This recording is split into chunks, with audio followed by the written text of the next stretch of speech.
Ram care of Anandi എന്ന നോവലിൻ്റെ 41-ാം ഭാഗം. നഗരപരിധി പിന്നിട്ടതും Reshma Google map ഓണാക്കി ഡെസ്റ്റിനേഷൻ ചെറായി ബീച്ച് എന്ന് ടൈപ്പ് ചെയ്തു. മാപ്പിൽ 2 വഴികൾ തെളിഞ്ഞു വന്നു. ഒന്ന് കൃഷ്ണഗിരി റൂട്ടും മറ്റൊന്ന് സേലം റൂട്ടുമായിരുന്നു. കൃഷ്ണഗിരി റൂട്ടിൽ വാണിയമ്പാടി ഉൾപ്പെട്ടതിനാൽ ആ റൂട്ട് വേണ്ടെന്ന് ആനന്ദി അഭിപ്രായപ്പെട്ടു. അതുകൊണ്ട് തന്നെ യാത്രയ്ക്കായി അവർ സേലം റൂട്ട് തിരഞ്ഞെടുത്തു. "നിനക്ക് ഓടിച്ചു മടുക്കുമ്പോൾ പറയണേ വെട്രി, ഞാൻ ഓടിക്കാം," റാം പിൻവശത്തിരുന്നു കൊണ്ട് പറഞ്ഞു. "അപ്പോൾ പിന്നെ ഞാനിവിടെ ഇരിക്കുന്നത് എന്തിനാ? കുറേ നാളായി ലോങ് ഡ്രൈവൊക്കെ പോയിട്ട്. വണ്ടി ഓടിക്കുന്ന കാര്യം നീ അങ്ങ് മറന്നേക്ക് ചക്ക." എല്ലാവരുടെയും മൂടൊന്ന് മാറ്റിപ്പിടിക്കുവാനായിട്ട് പാട്ടി ഒരു കൗണ്ടർ അടിക്കും പോലെ പറഞ്ഞു. "നിങ്ങൾക്ക് ലൈസൻസ് വല്ലതുമുണ്ടോ തള്ളേ?" രേഷ്മ ഏറ്റുപിടിച്ചു. അവളെ പുച്ഛത്തോടെ നോക്കി പാട്ടി ഇടതുകൈയിൽ പിടിച്ചിരുന്ന പേഴ്സിൽ നിന്നും പുതുക്കിയ ലൈസൻസ് രേഷ്മയുടെ നേർക്ക് നീട്ടി. Kolanchi Ammal. Date of birth January 16, 1951. Blood group AB negative. Class of vehicle motor cycle with gear, light motor vehicle, heavy motor vehicle. എന്ത്? രേഷ്മ വിശ്വാസം വരാത്ത രീതിയിൽ ഒരിക്കൽ കൂടി ആ ലൈസൻസിലേക്ക് നോക്കി. "കിളവി, നിങ്ങൾക്ക് ഹെവി വെഹിക്കിളിൻ്റെ ലൈസൻസ് ആരാ തന്നേ?" അവൾ അനുഭവത്തോട് ചോദിച്ചു. പാട്ടിക്ക് ഹെവി വെഹിക്കിൾ ലൈസൻസ് ഉണ്ടെന്ന് കേട്ടതും വെട്രി റാമും അവളെപ്പോൾ തന്നെ ഒന്ന് ഞെട്ടി. നീയൊക്കെ എന്നെപ്പറ്റി എന്താ വിചാരിച്ച് വച്ചേക്കുന്നത്? ഹും. എല്ലാവരും ഞെട്ടിയിരിക്കുകയാണെന്ന് മനസ്സിലാക്കിയതും പാട്ടി റോഡിൽ നിന്നുമുള്ള നോട്ടം പിൻവലിച്ചുകൊണ്ട് അവരെ എല്ലാവരെയും ഒന്ന് നോക്കി. "നിങ്ങൾ കളിയാക്കില്ലെങ്കിൽ ഇനി ഞാനൊരു സത്യം പറയാം. എൻ്റെ പണ്ടത്തെ ലൈസൻസ് പുതുക്കാൻ കൊടുത്തിട്ട് തിരിച്ചു കിട്ടിയപ്പോൾ അതിലവർ ഹെവി മോട്ടോർ വെഹിക്കിൾ കൂടി അടിച്ചു ചേർത്തിരിക്കുന്നു. അച്ചടിപ്പിശക് വല്ലതുമായിരിക്കും. പിന്നെ ഞാനായിട്ട് തിരുത്താനും പോയില്ല." അത് കേട്ടതും ആനന്ദി ഉറക്കെ ചിരിച്ചു. തൊട്ടു പിന്നാലെ ബാക്കിയുള്ളവരും. "ദാരിദ്ര്യം പിടിച്ച മൂദേവി, തിരിച്ചു വന്നാൽ ഞാൻ ആദ്യം ട്രാഫിക് പോലീസിനെ കൊണ്ട് നിങ്ങളെ പിടിപ്പിക്കും," രേഷ്മ ഒച്ച വെച്ചു. "ഇങ്ങോട്ട് താടി അസത്തെ." പാട്ടി രേഷ്മയുടെ കയ്യിൽ നിന്നും തൻ്റെ ലൈസൻസ് പിടിച്ചു വാങ്ങി തിരികെ പേഴ്സിലേക്ക് വെച്ചു. വെട്രി തൻ്റെ ബ്ലൂടൂത്ത് സ്പീക്കർ കാറിൻ്റെ മുന്നിലേക്ക് വെച്ച് ഫോണിൽ ഇളയരാജ ഹിറ്റ്സ് എന്ന ആൽബം പ്ലേ ചെയ്തു. ഇടയ്ക്ക് വെച്ച് പോലീസ് ചെക്കിംഗ് ഉണ്ടായി. ഒരു പോലീസുകാരൻ പത്മിനിയെ ആക്രി വണ്ടി എന്ന് വിളിച്ചതിന് പാട്ടി അയാളെ എന്തോ ചീത്ത പറഞ്ഞു. പിന്നെ വെട്രി ഒരു വിധത്തിൽ ചില്ലറ കൊടുത്താണ് തടിയൂരിയത്. മുന്നോട്ടുള്ള യാത്രയിൽ വലതുവശത്തെ വിൻഡോയ്ക്കരികിലിരിക്കുന്ന ആനന്ദി പുറത്തെ കാഴ്ചകൾ നോക്കിക്കൊണ്ട് റാമിൻ്റെ ശരീരത്തിലേക്ക് അല്പം ചാഞ്ഞിരുന്നു. അവർ താണ്ടിയ ദൂരങ്ങളിൽ അത്രയും ബ്ലൂടൂത്ത് സ്പീക്കറിൽ നേരിയ ശബ്ദത്തിൽ ചില തമിഴ് പാട്ടുകൾ കേൾക്കുന്നുണ്ടായിരുന്നു. ആനന്ദി റാമിൻ്റെ തോളിൽ ചാരിക്കിടന്നാണ് ഉറങ്ങിയത്. റാം അവളുടെ കയ്യിൽ തൻ്റെ കൈ ചുറ്റിപ്പിടിച്ചിട്ടുണ്ടായിരുന്നു. വഴിവെളിച്ചങ്ങളുടെ പ്രകാശത്തിൽ അവൻ അവളുടെ മുഖത്തേക്ക് തന്നെ നോക്കിയിരുന്നു. 1-2 വട്ടം വെട്രി അവനോട് ഉറങ്ങിക്കോളാൻ പറഞ്ഞുവെങ്കിലും അവൻ അതിന് കൂട്ടാക്കിയില്ല. അർദ്ധരാത്രി കഴിഞ്ഞ നേരത്ത് രേഷ്മ പെട്ടെന്ന് ഞെട്ടി ഉണർന്ന് വണ്ടി ഓടിച്ചുകൊണ്ടിരുന്ന വെട്രിയുടെ തലക്കിട്ട് കൊട്ടി. "വെട്രി, എനിക്ക് യൂറിൻ പോകണം," അവൾ അലാറം വെച്ച് എഴുന്നേറ്റതുപോലെ പറഞ്ഞു. തൻ്റെ തലക്കിട്ട് കൊട്ടിയതിൻ്റെ അരിശത്തിൽ അവളെ ഒന്ന് തിരിഞ്ഞു നോക്കിയ ശേഷം വെട്രി സമീപത്ത് കണ്ട ചോളപ്പാടത്തിനരികിലേക്ക് വണ്ടി ഒതുക്കി നിർത്തി.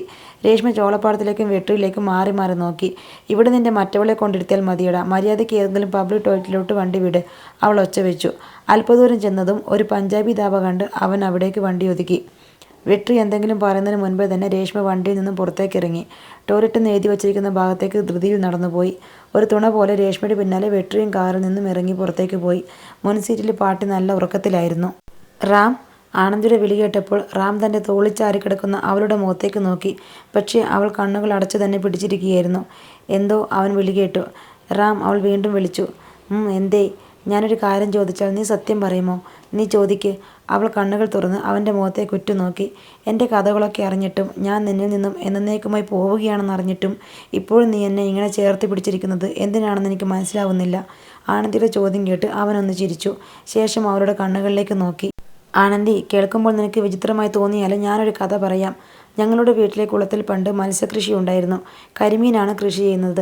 കഴിക്കാനൊക്കെ നല്ല ടേസ്റ്റും ഡിമാൻഡുമൊക്കെയുള്ള മത്സ്യമാണ്. ഒരിക്കൽ റേഡിയോയിലൂടെ ഇവയെക്കുറിച്ചുള്ള ഒരു കഥ ഞാൻ കേട്ടു. കരിമീനുകൾക്ക് അവയുടെ ജീവിതകാലത്തിൽ ഒറ്റ ഇണം മാത്രമേ ഉണ്ടായിരിക്കുകയുള്ളൂ അത്രേ. ഇണകളായ മത്സ്യങ്ങൾ തമ്മിൽ അടങ്ങാത്ത പ്രണയവുമായിരിക്കും, പ്രത്യേകിച്ചും ആൺമത്സ്യത്തിന് പെൺമത്സ്യത്തിനോട്. തൻ്റെ ആ ഇണയെ നഷ്ടപ്പെട്ടു പോയാൽ പകരം മറ്റൊന്നിനെ അവ സ്വീകരിക്കുകയുമില്ല. പെൺമത്സ്യത്തെയോ ആൺമത്സ്യത്തെയോ ജലാശയത്തിൽ നിന്നും മനുഷ്യർ പിടിച്ചുകൊണ്ടു പോകുമ്പോൾ അതിൻ്റെ ഇണയായ മത്സ്യം വെള്ളത്തിൻ്റെ ഓളപ്പരപ്പുകളിൽ തൻ്റെ ഇണ അവിടേക്ക് തിരികെ വരുന്നത് നോക്കി അങ്ങനെ കാത്തിരിക്കും. അതിപ്പോൾ അതിൻ്റെ ആയുസ്സ് എത്ര കാലമുണ്ടോ അത്ര കാലം വരേക്കും. അന്ന് ആ കഥ കേട്ടത് ഞാൻ വീട്ടിലെ കുളത്തിൽ ചെന്ന് നോക്കി. വെള്ളത്തിൻ്റെ മുകൾ തട്ടിൽ അതുപോലെ ഒറ്റപ്പെട്ടു പോയ ഒരുപാട് ഇണമത്സ്യങ്ങളെ ഞാൻ കണ്ടു.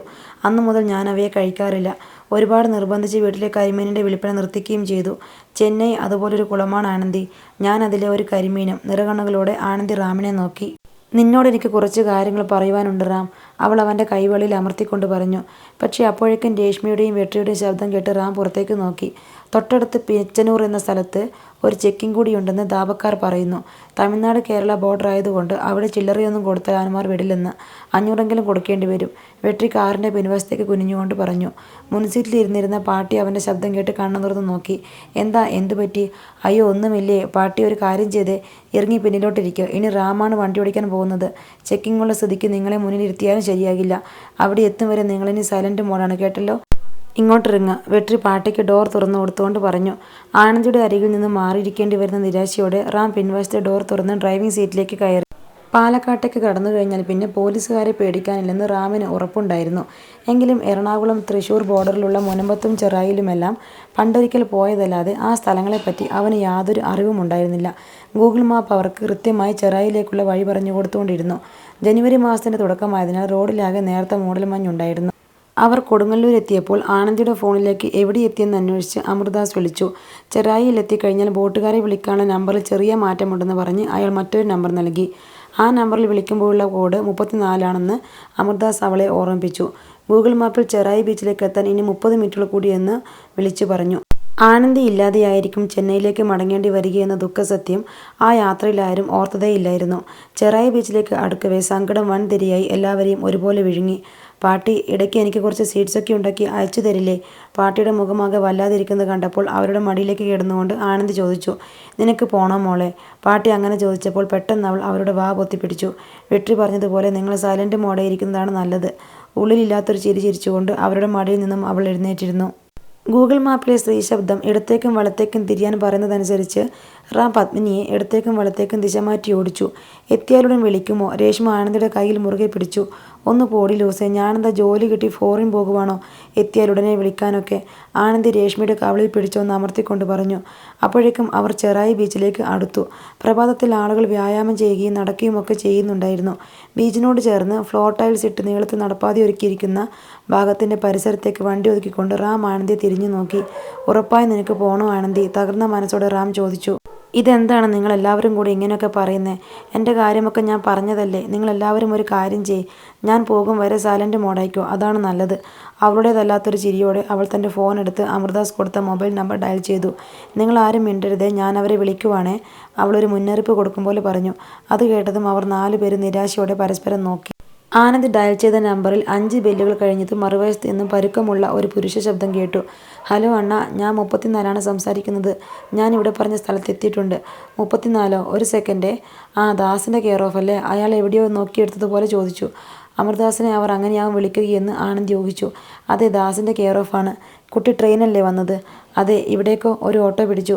വരുന്ന വഴിക്ക് ഓട്ടോക്കാരനുമായി എന്തെങ്കിലും ചോദിക്കുകയോ പറയുകയോ ചെയ്തോ? ഇല്ല. Okay, good. ബീച്ചിനോട് ചേർന്നിട്ട് 2 നിലകളുള്ള ഒരു ചെറിയ ഐസ്ക്രീം പാർലർ കാണുന്നുണ്ടോ? അയാൾ ചോദിച്ചു. അത് കേട്ടപ്പോൾ ആനന്ദി കാറിൻ്റെ മുൻവശത്തെ ഗ്ലാസ്സിലൂടെ ബീച്ച് പരിസരമാകെ വീക്ഷിച്ചു. ബീച്ചിനോട് ചേർന്ന് 2 നിലകളുള്ള ഒരു ചെറു കെട്ടിടം അവൾ കണ്ടു.